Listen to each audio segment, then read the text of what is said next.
Hola mis queridos amigos, nuevamente con ustedes, Doctor Tira, el que ronca en esta negra noche neoliberal latinoamericana, sudamericana y ecuatoriana, un consejero de internautas que dice saber más porque ha trabajado en la Amazonía, los Andes y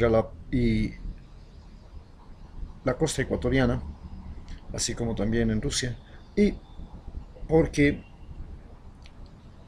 esta experiencia de vida, de trabajar directamente en los campos, de llegar al consultorio en ranchera, no en el vehículo, de relacionarme directamente con las personas, con los campesinos, con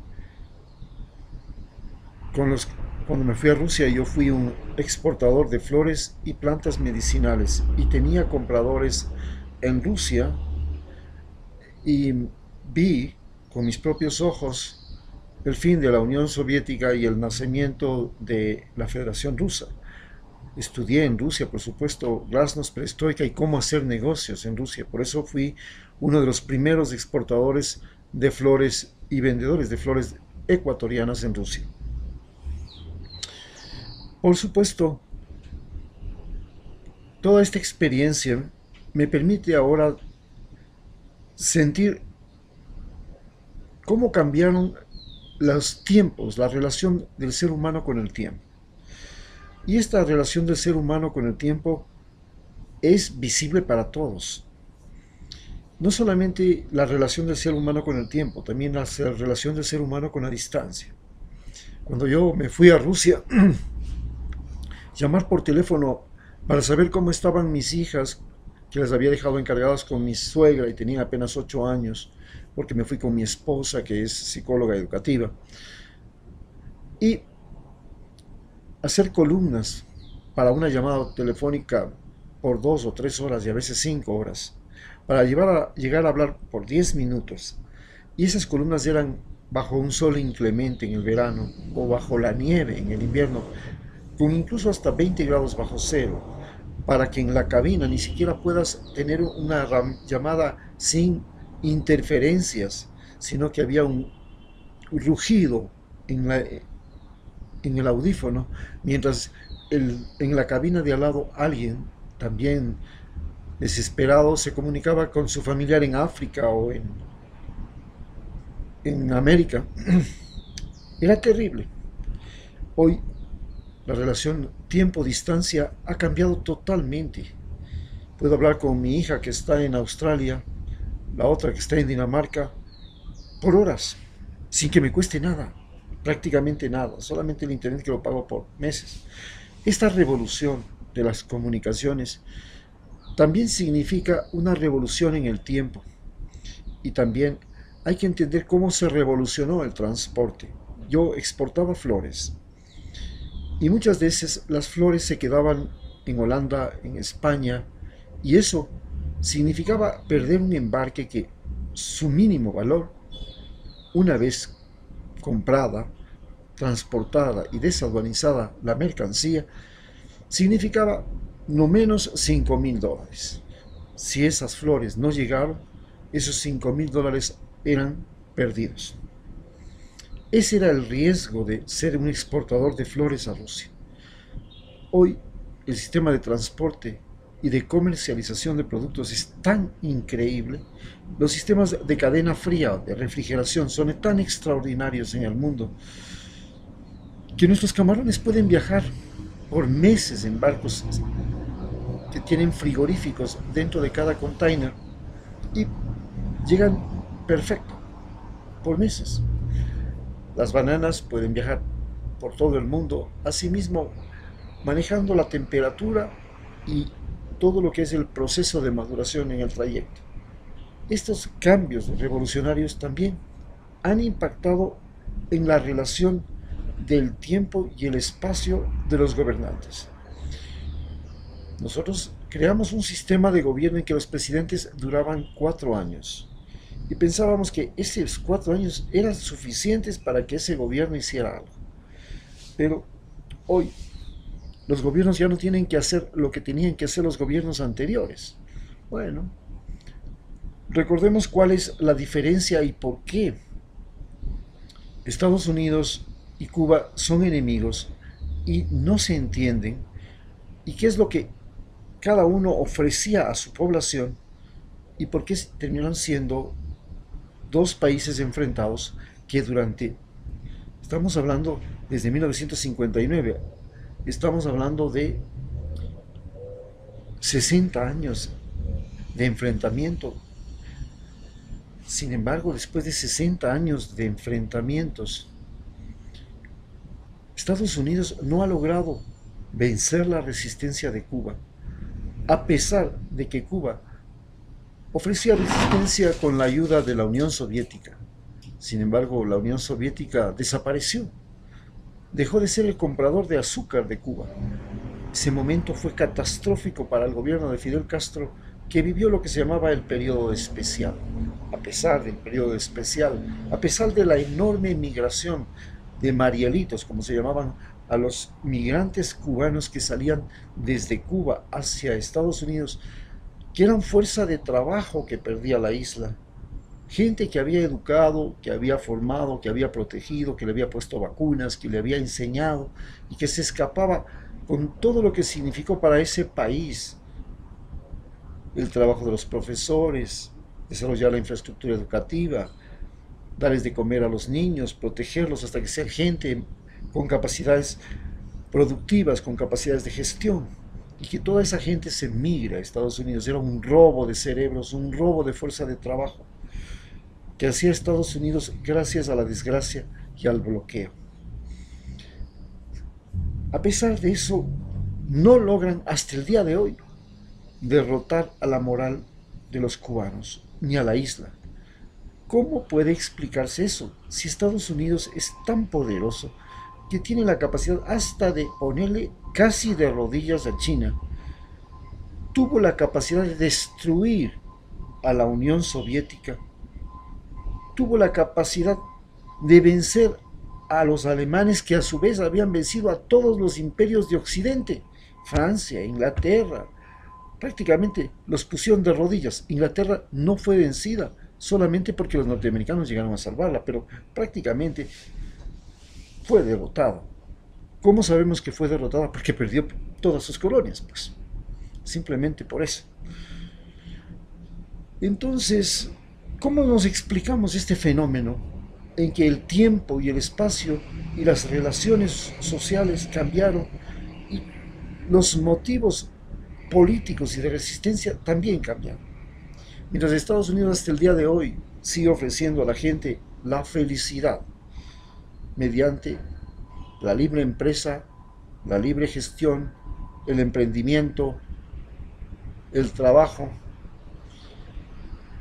Cuba ofrece dos cositas nada más: salud y educación.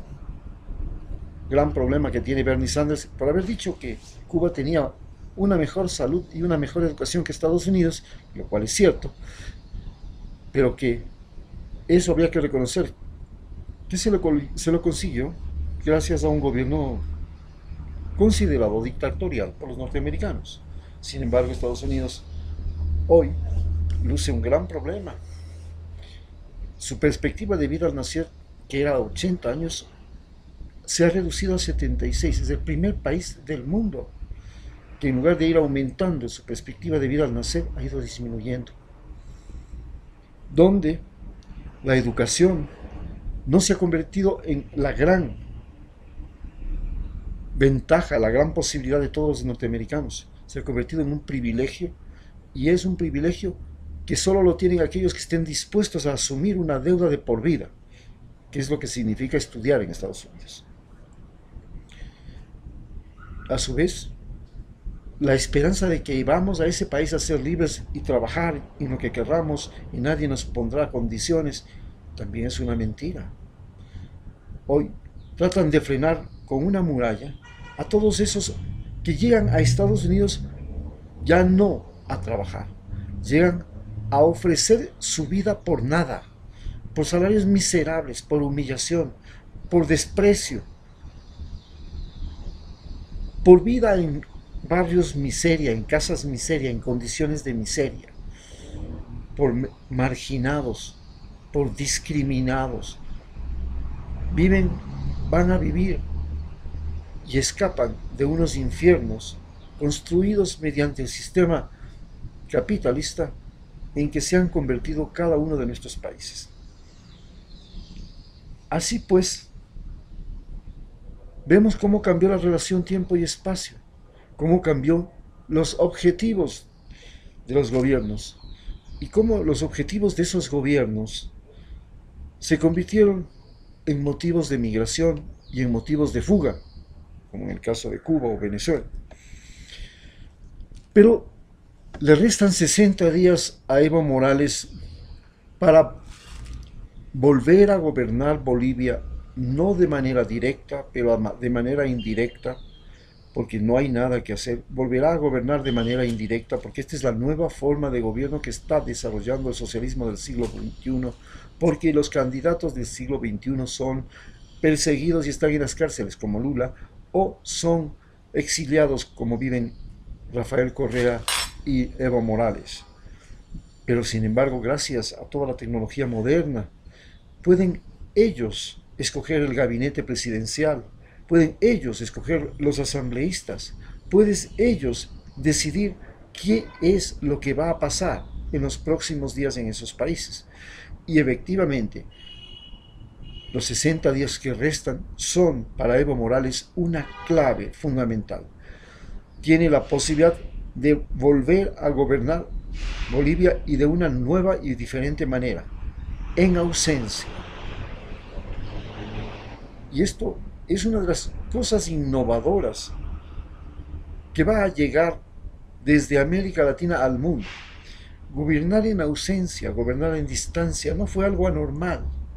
Durante 300 años, la Real Audiencia de Quito, el Virreinato de Lima, el Virreinato de Santa Fe de Bogotá, el del Río de la Plata, las colonias inglesas, la China, la India, las colonias británicas en África, Francia, las colonias francesas, todas fueron gobernados a distancia.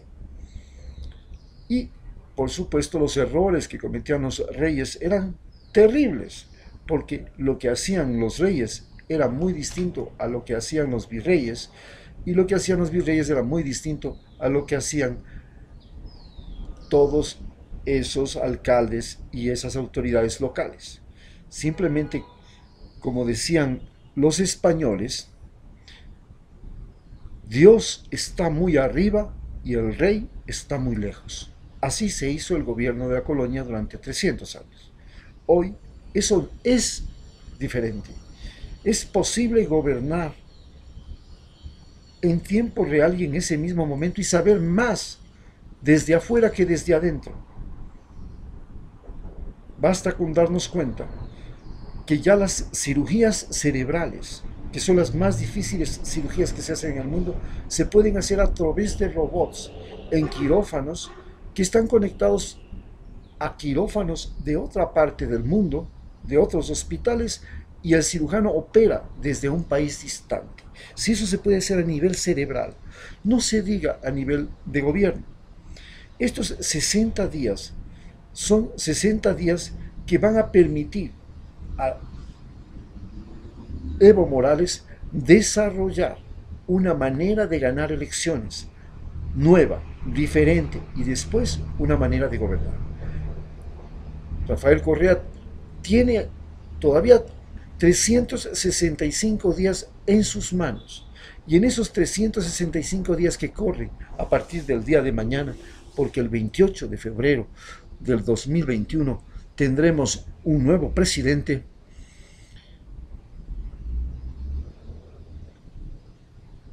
o si es que no llegan a ser un nuevo presidente, habrá un periodo de empate y habrá que esperar otros 30 días más o 60 días más para la segunda ronda, pero posiblemente en la primera ronda Rafael Correa llegue a ser presidente. No como él, pero de seguro la persona que él elija será el ganador. En estos 365 días, Evo Morales, que se sostiene a partir de un partido político, el MAS, que es un partido político plenamente identificado con los indígenas y campesinos, y que enfrenta o resiste a un golpe de Estado dado por Yanine Áñez y los militares bolivianos, amparado por Donald Trump y por Bolsonaro, dos tipos odiados en este momento en América Latina, hacen que él sea indudablemente el favorito y el seguro ganador. Por el contrario, Rafael Correa se ha ido convirtiendo en estos años, en estos 3 años de ausencia, en una figura mediática. Y no de carácter nacional, de carácter internacional, gracias a RT. Pero además es una figura mediática porque sus sabatinas, que las hacía cada semana cuando estaba en el gobierno, hoy, aun cuando no son frecuentes, son trascendentales. Y en estos años, la gente ha podido comprobar que en su gobierno el pueblo ecuatoriano trabajó durante 24 horas todos los días del año para construir carreteras hidroeléctricas, escuelas, colegios, universidades, internet, bueno, todo lo imaginable. Pensábamos que era un pueblo ocioso, que solo trabajaban 8 horas, que les encantaban las fiestas, que eran unos vagos, así nos habían calificado y en base a eso, inclusive nos llegaron a decir que éramos un país inviable en la época de Lucio Gutiérrez. Hoy, durante 10 años, pudimos comprobar que los ecuatorianos, motivados y bien organizados y bien manejados los proyectos, podíamos ser unas arrieras imparables. Y eso lo vieron nuestros hijos, lo vimos nosotros, lo vieron nuestros padres, y este es el principal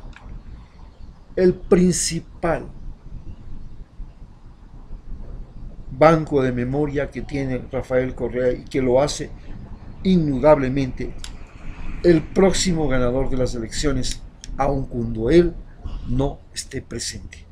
Por supuesto, eso significa que él, al igual que lo está haciendo Evo Morales, será el que escoja a los asambleístas, el que escoja a los ministros, el que escoja su sucesor, porque el gobierno que venga será un gobierno teledirigido. Ya hemos visto que gobernar desde Ecuador es muy difícil porque la derecha ha logrado crear un sistema judicial, un aparato mediático, un sistema de corrupción que incluye penetración en las Fuerzas Armadas, en la policía y sometimiento al Pentágono, a la CIA, a la DEA, que hacen muy difícil que un presidente que gobierne Ecuador pueda hacerlo desde Ecuador. Evidentemente se establece que para el futuro muy posiblemente muchos de los presidentes de América Latina tendrán que gobernar desde fuera de su país. Así pues, enfrentando como estamos enfrentando la crisis que enfrentamos, siendo testigos de lo que ha sido la persecución, el odio, la guerra mediática, la campaña legal, los juicios, todo eso, y sabiendo que eso no nos ha dado de comer ni un bocadito, ha sido un escándalo, tras escándalo y tras escándalo, y nosotros seguimos sin sentir que nuestros hijos pueden ir a una buena educación, que la papa llega, que el negocito funciona, que nada camina, que solamente es un show y un show y un show, como era el Coliseo romano, donde la gente era embobada mediante los gladiadores, el asesinato de cristianos o de animales, que se convirtiendo la crueldad en espectáculo público en Ecuador. Los medios y el gobierno han convertido en espectáculo público solamente el linchamiento mediático. En base a eso, Rafael Correa y todos los ecuatorianos que sabemos que el linchamiento mediático no nos ha dado de comer, que el linchamiento mediático no ha mejorado la educación, que el linchamiento mediático no ha mejorado la economía, que el linchamiento mediático y el culpar a otros y el perseguir a otros y el decir que los otros son, no es verdaderamente la solución, que la solución era hacer las cosas, construir casas, dar empleos, dar buena educación, dar buena salud. Los dos pilares con los que se sostiene Cuba y que resiste a Estados Unidos, solamente con dar buena educación y buena salud y darle un poquito de comida a la gente, a la población, se puede resistir 60 años como lo ha resistido Cuba. Muchas gracias.